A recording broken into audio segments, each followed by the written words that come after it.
थंडीच्या दिवसांमध्ये अळीवाची खीर खाल्लेली खरंच खूप चांगली असते आणि हे मला आजपर्यंत माहीतच नव्हतं आणि बरेच दिवस झाले माझ्या घरामध्ये अळीव पडलेलं होतं, शेतातलं होतं.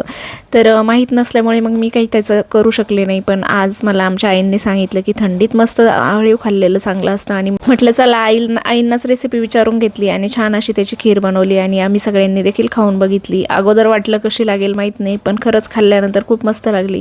चला आता घरातले तर स्वयंपाक वगैरे किचन वगैरे सगळं आवरून झालं. म्हटलं छान अशी देवपूजा करावी.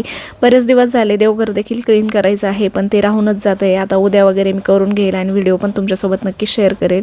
तर छान अशी देवपूजा करून घेतली आणि जेव्हा मी देवपूजा करते ना, तर तेव्हा मला घरामध्ये एक वेगळी शांतता वाटते आणि खूप अशी प्रसन्नता वाटते.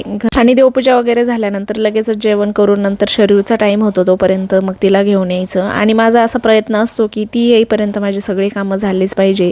कारण मग ती आल्यानंतर मग सगळ्या कामांमध्ये तिची लुडबुड चालू होते. आणि बघू शकताय खूप छान अशी देवपूजा झालेली आहे आणि माझी देवपूजा कशी वाटली नक्की सांगा कमेंटमध्ये. त्यानंतर आता तुळशी जवळ देखील खूप जास्त खराब झालेलं होतं, म्हणजे बाहेरच तुळस आहे आणि मग गाड्यांची धूळ वगैरे कंटिन्यू येतच असते. तर रोजच्या रोज इथे धुवून आणि पुसून घ्यावं लागतं, तेव्हा कुठे मग ते व्यवस्थित वाटतं.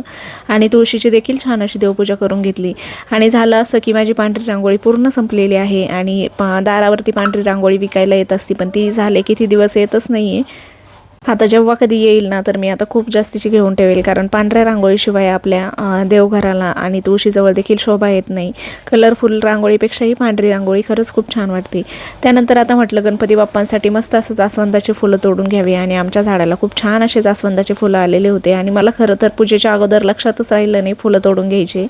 तर मी झेंडूच्या फुलांनीच पूजा करून घेतली. त्यानंतर माझे आता हे जे पूजेचे भांडे आहेत ना, हे देखील खराब झालेले होते, म्हणजे तांब्या आणि जे ताट आहे पूजेचं, तर ते मग लगेचच्या लगेच म्हटलं ते देखील क्लीन करून घ्यावं, कारण मग तसंच राहू दिलं तर ते 2-3 दिवस तरी तसंच पडून राहील. आणि त्यानंतर लगेचच त्याला पुसून जर घेतलं ना, ते अगदी चकचकीत दिसतं आणि खूप सुंदर अशी चकाकी त्याला येते. आता भांडे वगैरे घासून झाले आणि लगेचच वरणाचं कुकर देखील लावून दिला. शरीर आल्यानंतर वरण भात खाते आणि शरीर देखील आलेले आहे.